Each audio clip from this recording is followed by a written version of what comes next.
ओम शांति।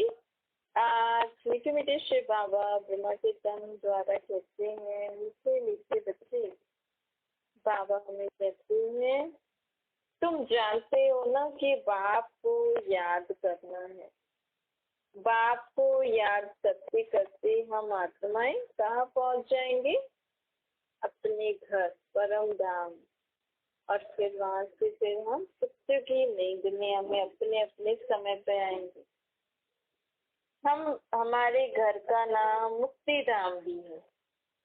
ऐसे नहीं कि हम ऊपर मुक्ति धाम में जाने से इस ड्रामा से मुक्त हो जाएंगे। कई लोग सोचते हैं ना, हमें तो मुक्ति चाहिए भाई, हमें यहाँ रहना नहीं है, जन्म मरण में नहीं आना। लेकिन अगर उनसे पूछो कि आप दुख से परेशान हो या जीवन से परेशान हो, क्योंकि दुख बहुत जास्ती होता है ना, तो सोचते हैं हमें तो मुक्ति चाहिए, मोक्ष चाहिए। लेकिन बाबा कहते हैं अगर आपके जीवन में, आपकी दुनिया में सदा सुख हो, शांति हो, तो भी आप मुक्ति चाहते हो, मोक्ष चाहते हो आप।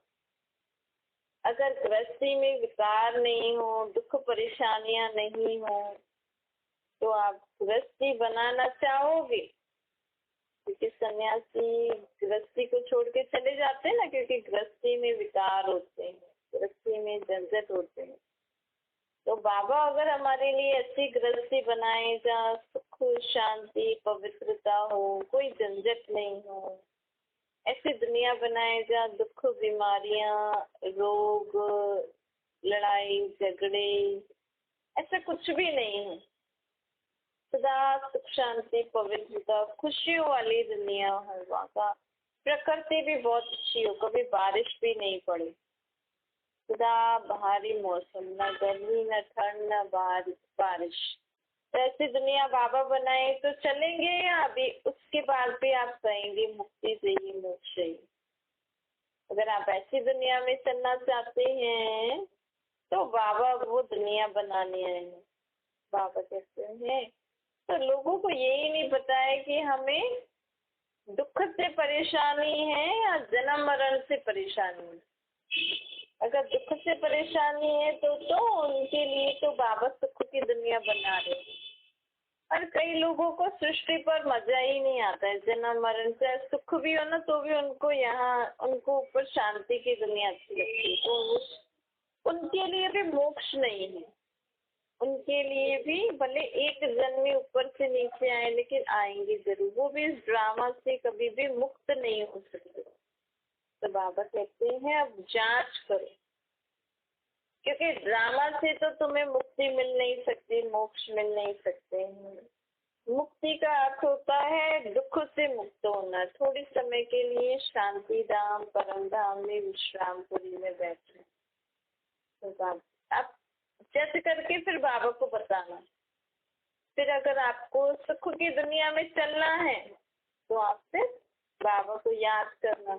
और अगर आपको जन्म मरण में आना ही नहीं है, एक जन्म के लिए आप सृष्टि पे आओगे, फिर तो आप जैसे रह रहे हो वैसे रहो, कोई प्रॉब्लम नहीं है। बाबा कहते हैं कि अब तुम्हें सुख की दुनिया में, तुम्हारे लिए सुख की दुनिया में बना रहा हूँ। पहले तुम्हें यहाँ पवित्र बनना है, फिर शांति धाम में चलना है, फिर सुख की दुनिया में आएंगे। अपवित्र मनुष्य अब उस दुनिया में होंगे नहीं। पवित्रता की ही मेहनत करनी है, इसमें ही मेहनत है। बाबा कहते हैं पवित्र रहने में आंखें बड़ा धोखा देती है। क्यों? क्योंकि सब कुछ तो देखती आंखें है ना, आंखें देखेंगी तभी तो फिर मन में संकल्प चलेंगे, अच्छे बुरे संकल्प चलेंगे, आप कुछ सुनोगे भी। एक है सुना, लेकिन जो आंखों से देखते हैं ना उसमें ज्यादा संकल्प चलते। सुनने से तो हम कहते हैं कि हाँ हमने सुना, पर पता नहीं किसने बोला, क्या बोला, हमें कुछ पता नहीं। लेकिन आंखें देख लेती है ना तो गड़बड़ हो जाती। तो जीवन में अपवित्रता का कारण क्या है? ज्यादा इसमें विघ्न कौन डालता है अपवित्रता से? आंखें। बाबा कहते हैं आंखों को कब्जे में रखो। इसलिए बाबा ने ना अब हमें तीसरी आंख दी। कौन सी? आत्मा की आंख। आत्मा में जो बुद्धि है ना, बुद्धि की आंख से सब देखो। तो बुद्धि की आंख से सब देखेंगे ना अपने को आत्मा समझ के, तो ये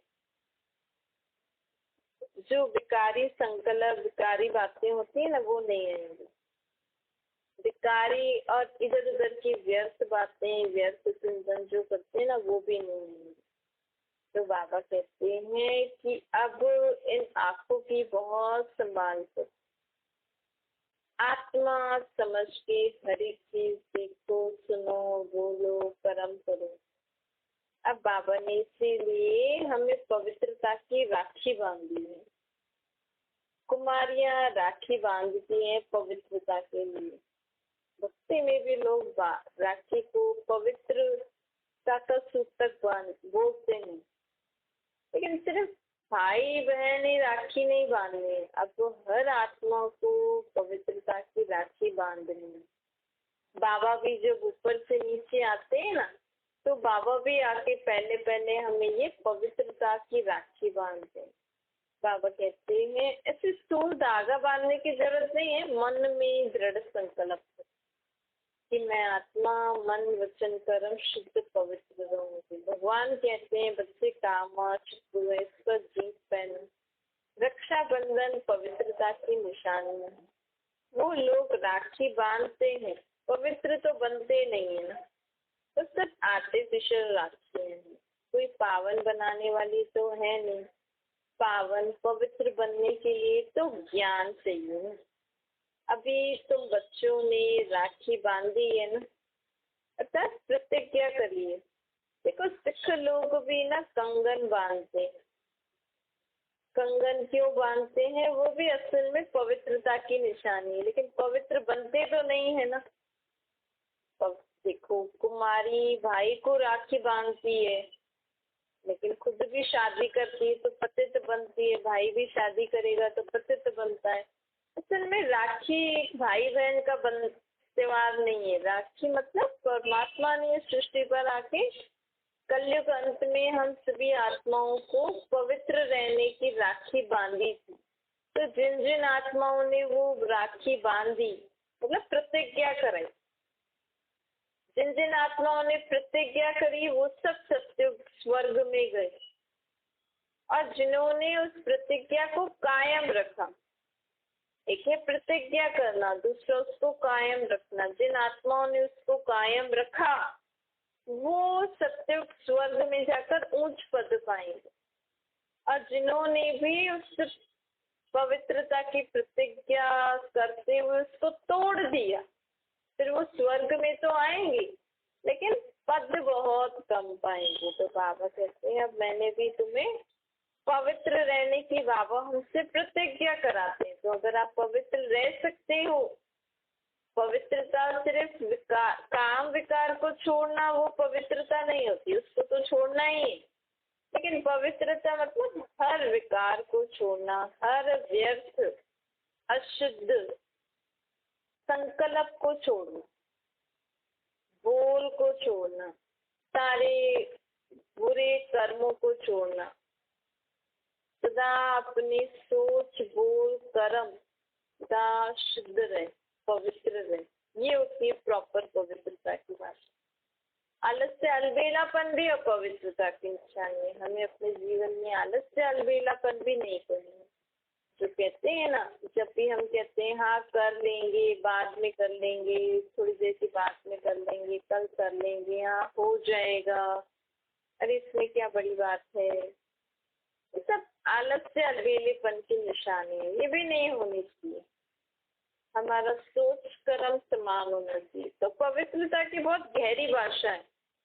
लोग तो सोचते हैं हाँ भाई सन्यासियों ने काम विकार छोड़ा तो ये पवित्र आत्माएं हैं, लेकिन उसमें उनमें क्रोध, लोभ, मोह, अहंकार तो है, ईर्ष्या तो है, घृणा तो है, किसी न किसी में तो होती है ना आजकल, क्योंकि उसमें भी पोजीशन बन गए हैं ना।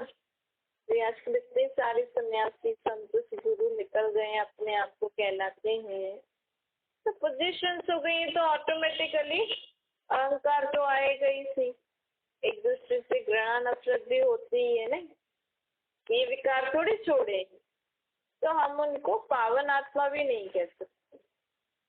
हाँ, अच्छी आत्माएं हैं, उन्होंने हमारे लिए विकार को त्याग करके भगवान को याद करने से हम उनके द्वारा हमें शक्ति मिलती है।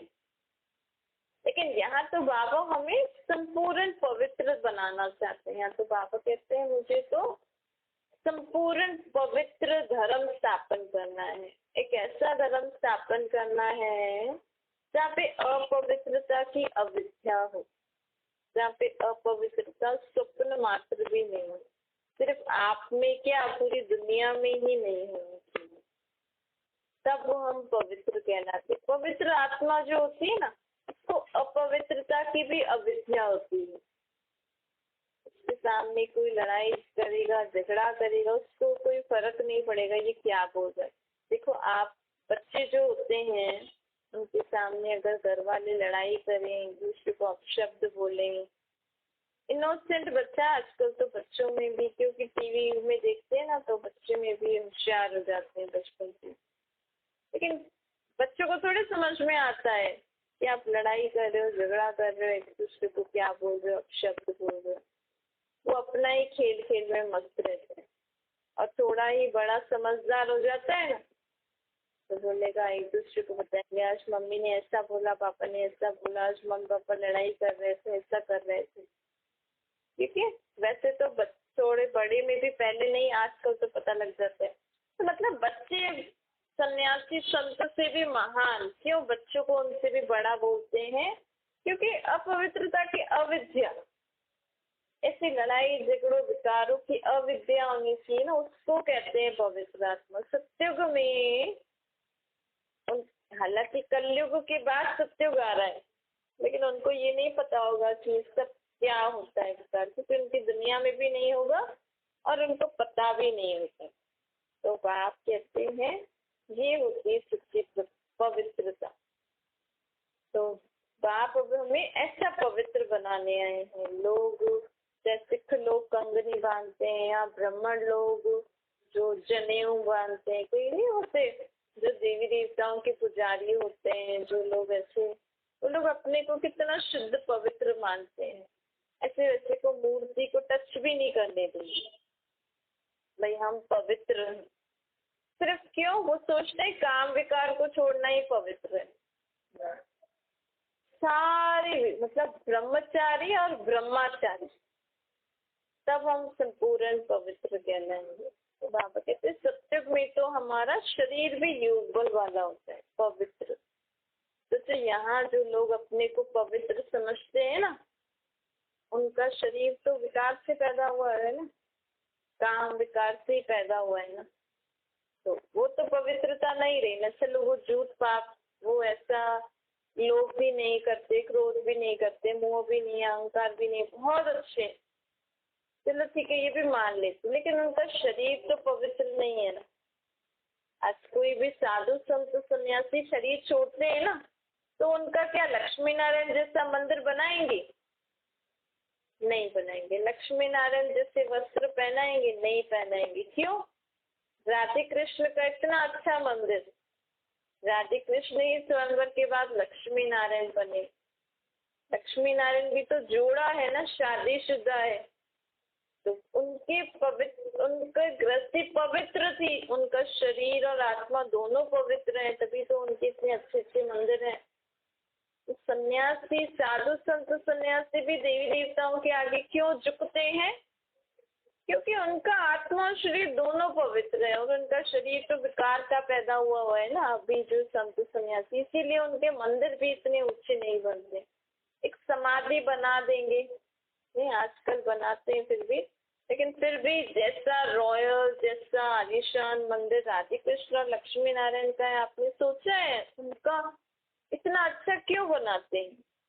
दुनिया में इतने धर्म वाले, इतने साधु संत सन्यासी हैं, जो बिरला बनाता है लक्ष्मी नारायण के मंदिर, जगह जगह पे बने हुए हैं मेट्रो सिटीज में। वहाँ उनके मंदिर में जाके देखो, इतना रॉयल लगता है, इसमें शांति होती है ऑटोमेटिकली। क्यों?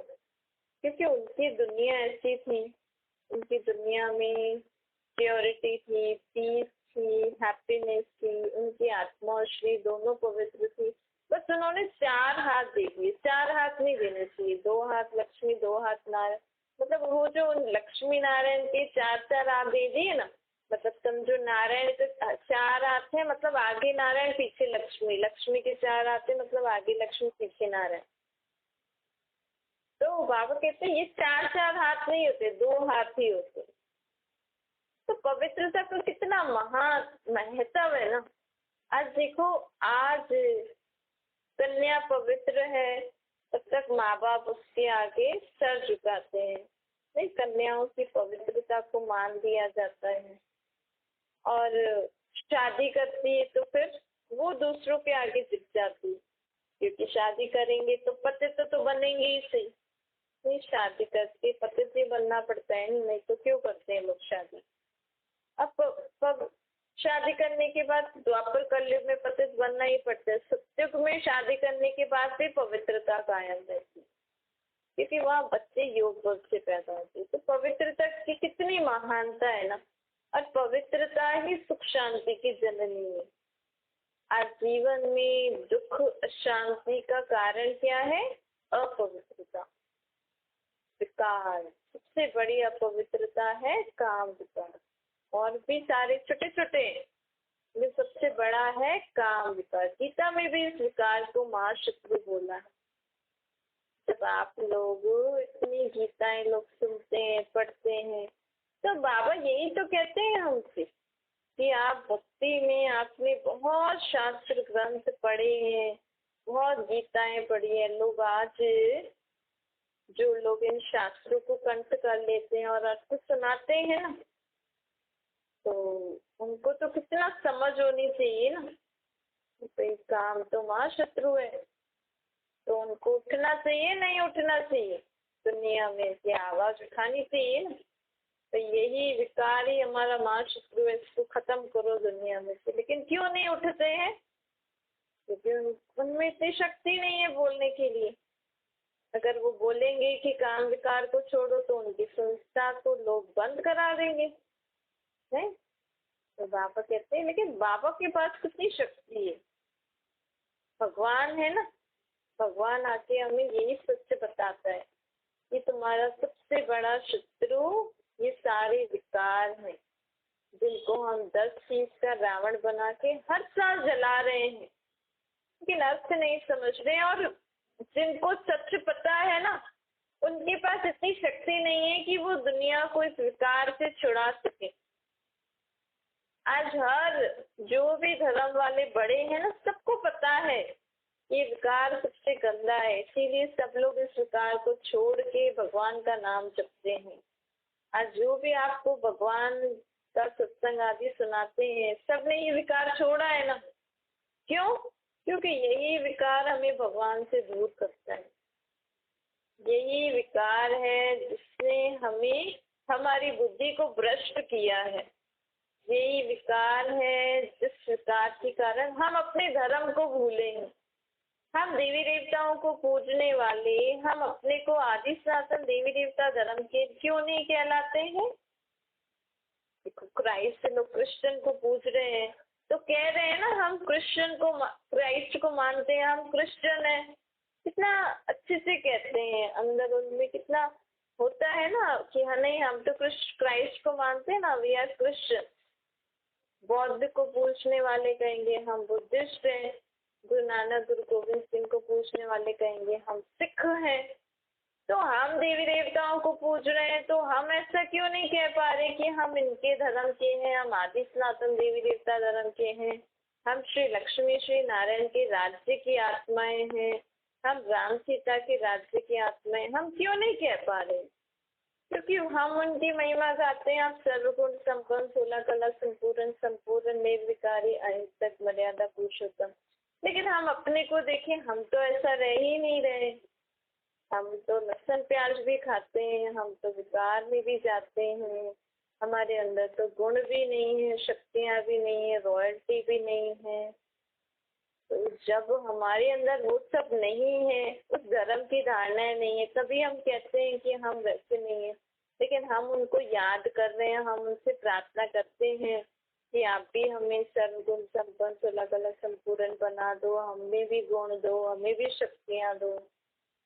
मतलब हम उनसे मांग रहे हैं, हमें उनके पास जाना अच्छा लग रहा है।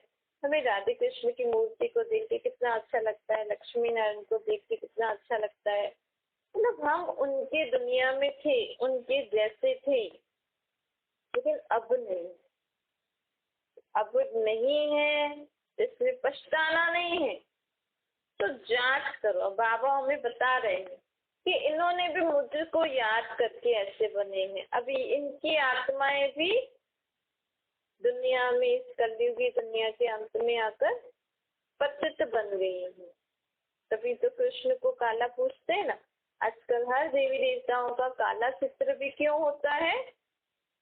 क्योंकि यही आत्माएं सत्युग में पवित्र थी, यही आत्माएं द्वापर कलयुग में विकारों के कारण पतित बन गई, इसीलिए उनका काला चित्र पूछते हैं।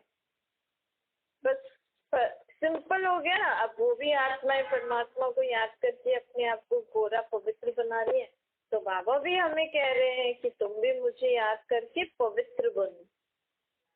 एक पवित्रता से हमारी बुद्धि, मन, बुद्धि ठीक तरीके से काम करने लग जाते हैं, हमारी कर्मेंद्रियां ठीक तरीके से काम करने लग जाती हैं। तो ऑटोमेटिकली हमारे जीवन में क्या आ जाएगा? सुख, शांति, प्रेम, आनंद, पवित्रता, शक्तियाँ, सर्व गुण, सर्व शक्तियाँ, समझ आती जाएगी, समझ बढ़ती जाती है। पवित्र रहने से हम आत्माओं की समझ, बुद्धि में समझ बढ़ती जाती है। क्या मीठे मीठे सुखी बच्चों प्रति माता पिता बाप दादा का याद प्यार और गुड मॉर्निंग। रूहानी बाप की हम सभी रूहानी बच्चों को नमस्ते। हमारे भी रूहानी माता पिता बाप दादा को याद प्यार गुड मॉर्निंग और नमस्ते। वरदान है परिस्थितियों को गुड लक समझ अपने निश्चय के फाउंडेशन को मजबूत बनाने वाले अच्छा लडोल बनो। बाबा कहते हैं कोई भी परिस्थिति आए तो आप हाई जंप दे दो, क्योंकि परिस्थिति आना ही गुड लक है। मतलब हमारे जीवन में कोई परिस्थिति नहीं आएगी तो हम कैसे समझें कि हमारे में कितनी शक्ति, कितने गुण है, हम कितने समझदार।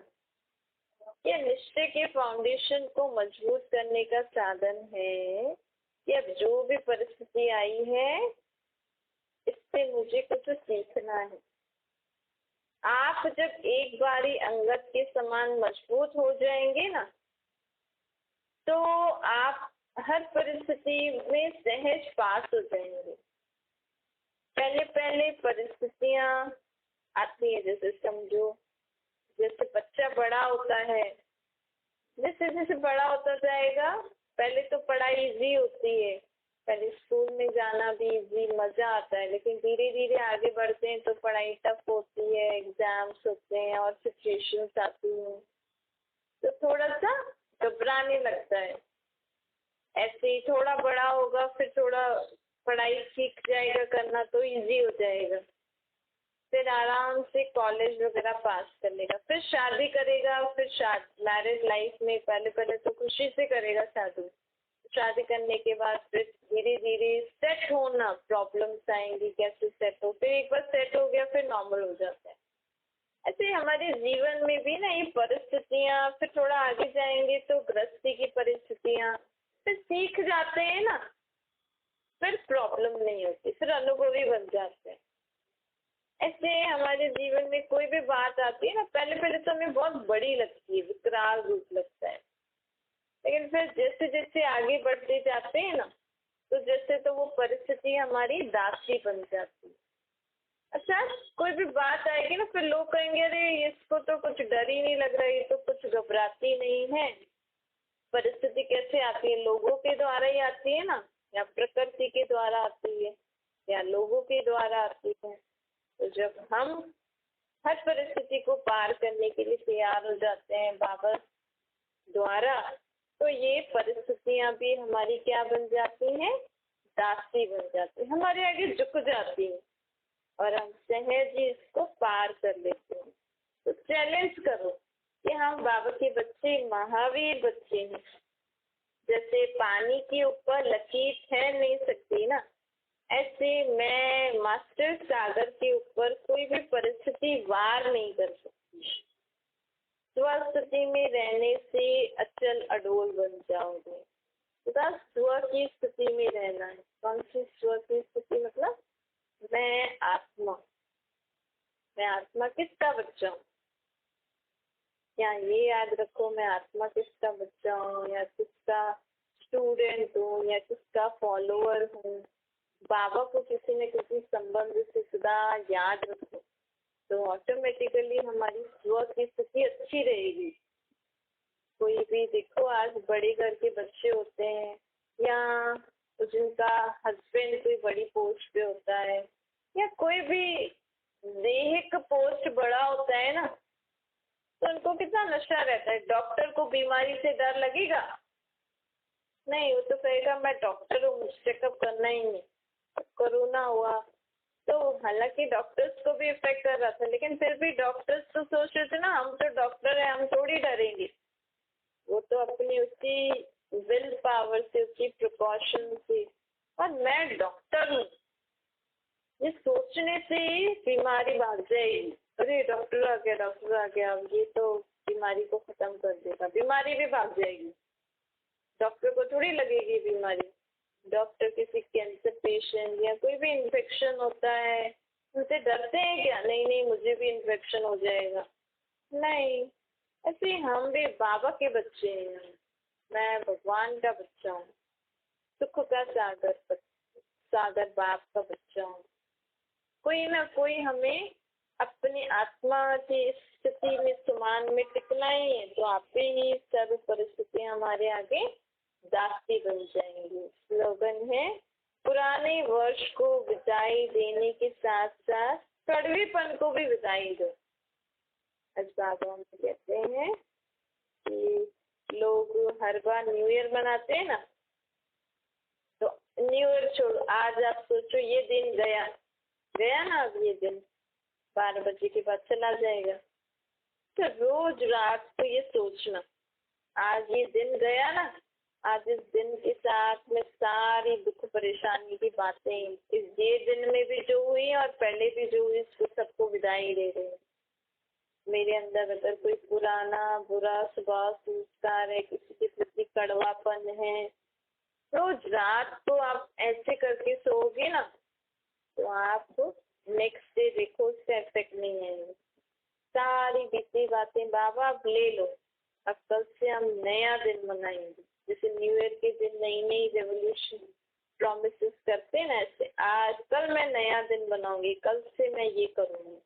फिर कल जो हुआ, फिर रात को सोओगे, फिर नेक्स्ट डे शुरू। ऐसे हम आए हैं यहाँ खेल खेलने आए हैं ना, दुखी से क्यों खेल खेल। जो भी परेशानी प्रॉब्लम्स है ना, उसका सोल्यूशन निकालो, आप भी खुश, औरों को भी खुश। मेरे बच्चे, मेरा पति, मेरा घर नहीं। बच्चे नहीं पढ़ रहे तो उनसे पूछो क्या करना है। इतना तो तुम्हें पढ़ना ही है, पढ़ो, पास हो, आगे जो तुम्हें करना है तुम्हारी जिंदगी। हमें उनको सोल्यूशन देना है। हम क्यों उनके कारण खुद भी टेंशन में, घर का माहौल टेंशन में। और उस जरूरी थोड़ी हर एक लोग पढ़ाई में ही आगे जाते हैं। आजकल अलग अलग फील्ड है, बच्चे में कोई क्रिएटिविटी देखो, उसको क्या करना है उससे पूछो। उस रीति उसको बचपन से आप उसी फील्ड में गाइड करोगे ना, कम से कम वो आगे जाके कुछ बनेगा तो सही। हम पढ़ाई, वो पढ़ाई में भी आगे नहीं, अपनी हॉबीज में भी आगे नहीं, सिर्फ बड़े होके फिर वही वैसे ही जीवन हो जाता है। घर में पैसों की प्रॉब्लम, रिलेशंस की प्रॉब्लम, कुछ भी हो, सबका सोल्यूशन निकालो और आप भी खुश, उनको भी खुश रहने।